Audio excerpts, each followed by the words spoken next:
Salut! This video focuses on some very common mistakes that are made while writing, that if we can make these better, it will really help with your writing and make it look and sound better.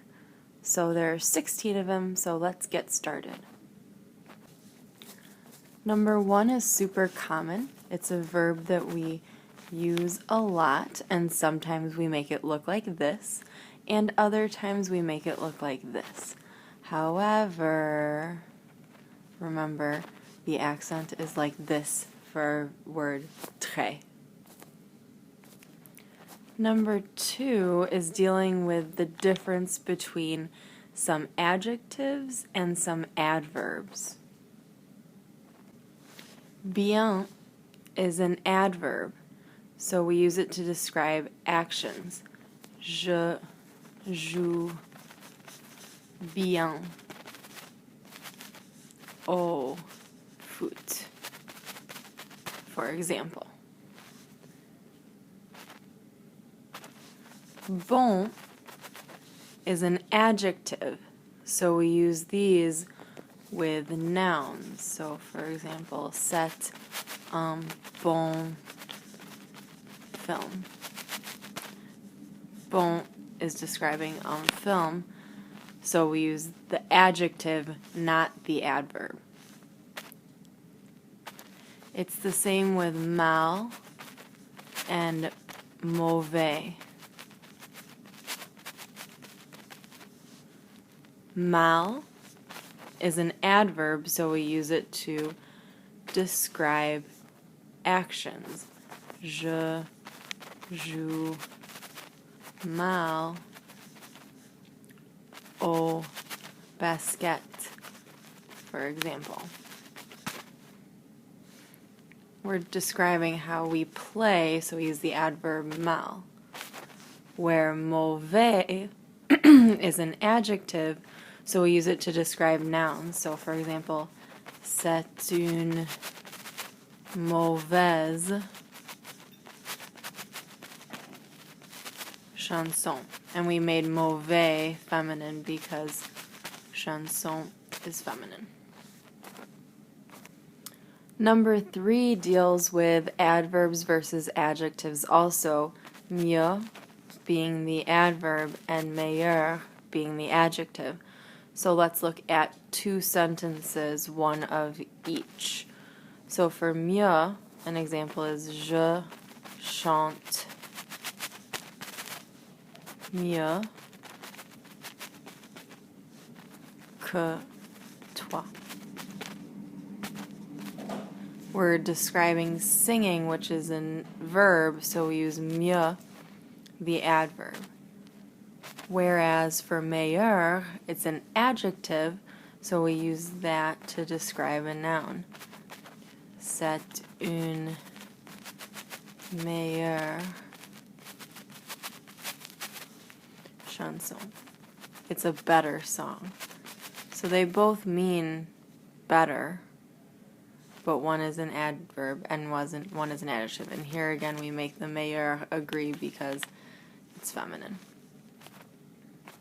Number 4 deals with the elision. We are so used to not often combining words, so we start doing things like this. Que il. Oh la la. But remember, if que is followed by a vowel, we take out the E and make it Q-U apostrophe. So we have to do qu'il. It's one that we just kind of forget when we're going quickly. Another common one is if it is la amie, for example. Oh, that's horrible. Take out that A and make it l'ami. And there are others too, but here, this number 4 was just a quick reminder that that's necessary to do. While we're talking about using apostrophes, remember that M apostrophe, T apostrophe, and S apostrophe are never used to show possession. So we would never say this or that.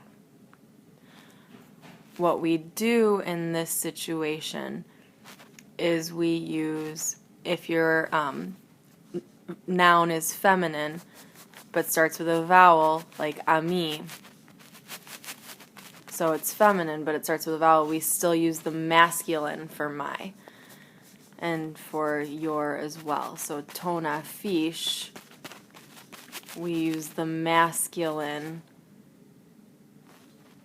for ton because the affiche starts with a vowel.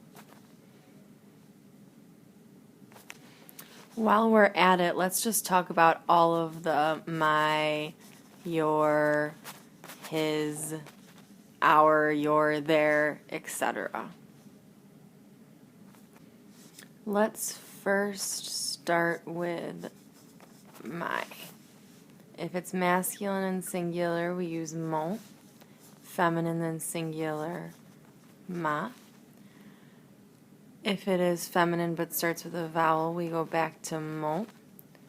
And if it is plural, we use me. Now let's do your if it's singular.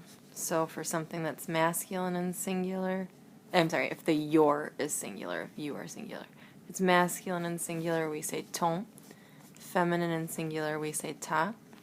Feminine and singular, but starts with a vowel, we use ton again.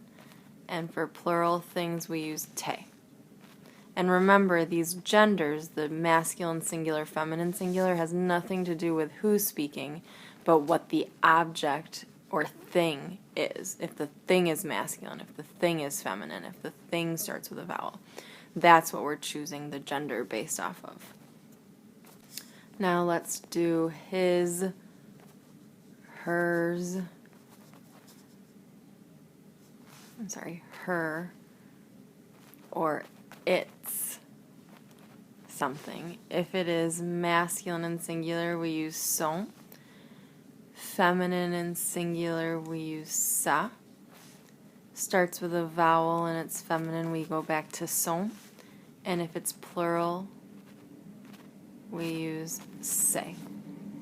So remember, the his or the hers, no matter his or her, if it's a boy or a girl, we use son, sa, son, and se, and we change it based on the gender of the noun. The next one is our. So if we're talking about our something, so plural, masculine and one thing is notre. Same for feminine singular. Same if it starts with a vowel, so it's always notre. But if we're talking about our something plural, so like our books, we use no.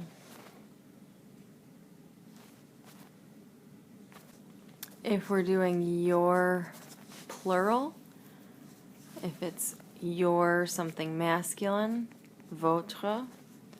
Same for feminine. Same for a vowel. But if it's plural, like your books, we use vos. Vos livres. And the last one is if we want to say their, we use leur.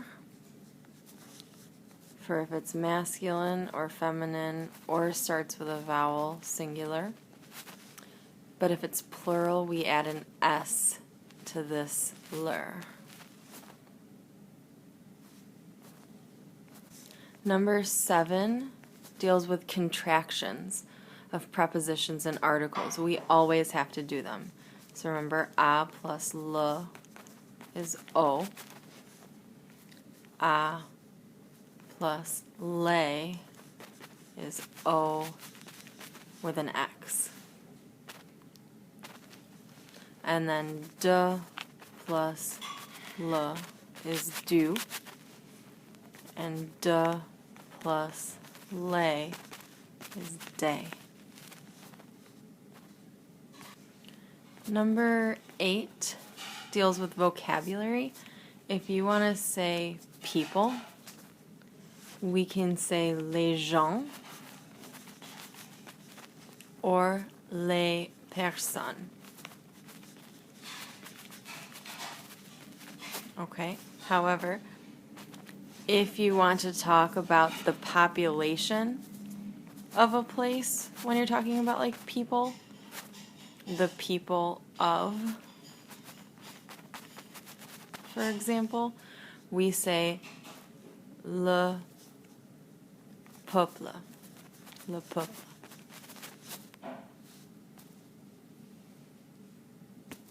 Number 9 deals with correct pronouns.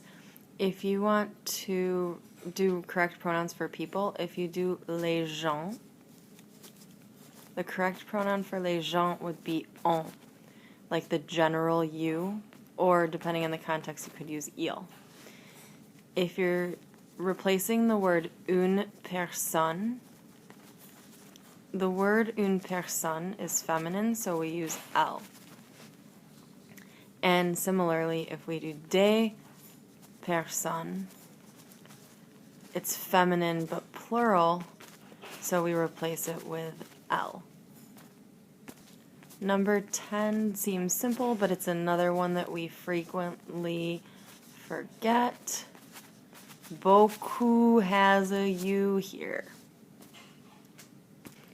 Number 11, too, is one that's often misused. If we're talking about a place as in a location, we say un endroit. Okay, commonly forgotten word. Number 12, if we want to talk about visiting a person, we say rendre visite à quelqu'un ou aller voir quelqu'un. We do not use visiter. We use visiter to talk about places. Another spelling one, parce que. So many of us put a hyphen. There is no hyphen in parce que. However, qu'est-ce que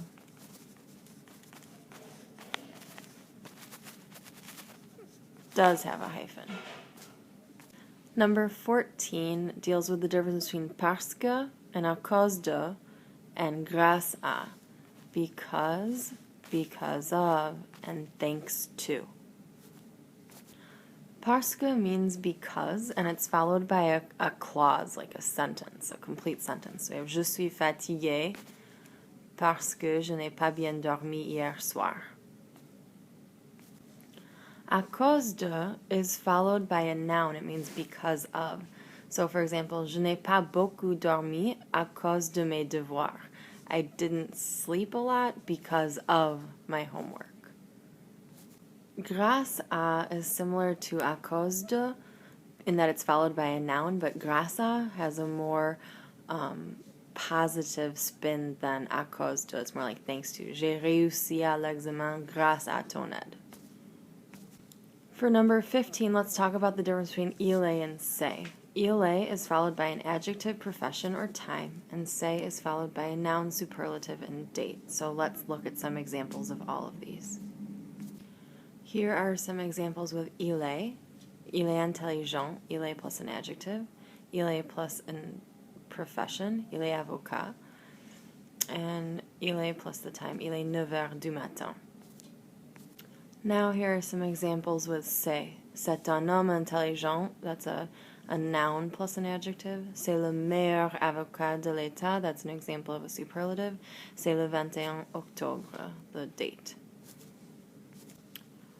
We also use il est to introduce an idea. Il est facile de faire du ski, where c'est is used for a conclusion. Faire du ski, c'est facile. And our final faute fatale deals with the verb s'amuser. This means to have fun or to have a good time, and we are so inclined to translate it directly into English, but we just can't, or directly translate it from English, but we can't.